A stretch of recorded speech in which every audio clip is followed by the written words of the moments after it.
Writing political cartoons?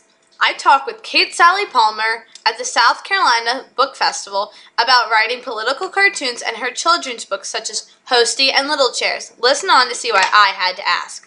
Hi, I'm Lillian, and I'm here with Miss Kate Salley Palmer at the South Carolina Book Festival. Welcome to the show. Thank you very much, Lillian. It's nice to see you. It's nice to see you too. You've written many books and illustrated many books. Which book was your favorite to work on and why? Oh golly, I like each one of them for different reasons.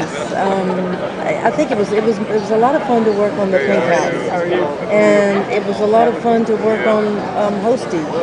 I guess because I did those in colored pencil, and colored pencil is one of my favorite mediums to work in.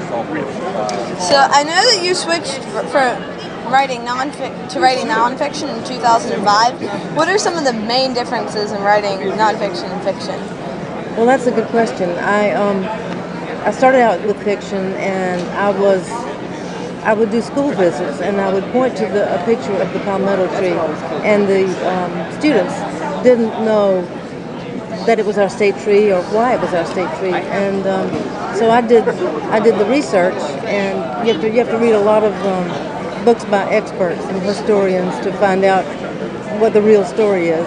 And I found out that it was a really great story about the Battle of Sullivan's Island in 1776. And so I wrote a book called Palmetto Symbol of Courage. And the main difference in fiction and nonfiction is that fiction, you can just make it up. You can just make things up and switch things around whatever the way you want to. And in nonfiction, everything has to be true. So is it harder to write nonfiction? No, really. In many ways, it's easier because the books write themselves. The main thing is you read so much that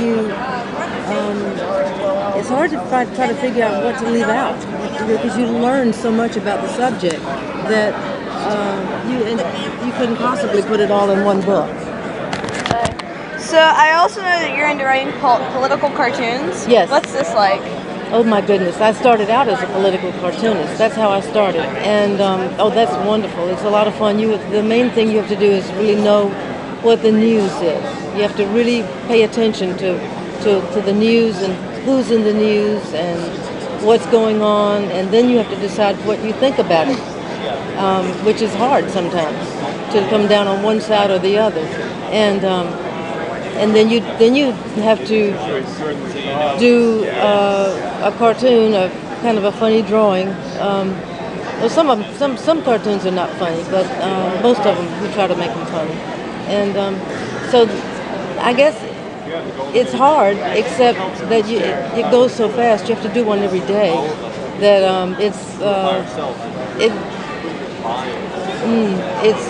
it's hard, but it's intense, but it's lots of fun. Cool. So if you could go back in time and give a younger you advice, what would you say?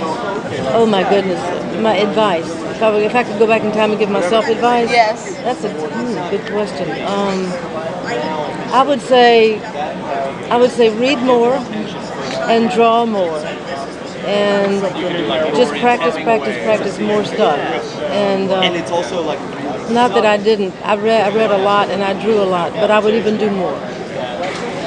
So what advice do you have for young and aspiring writers? Read and read, because that's how you learn to write.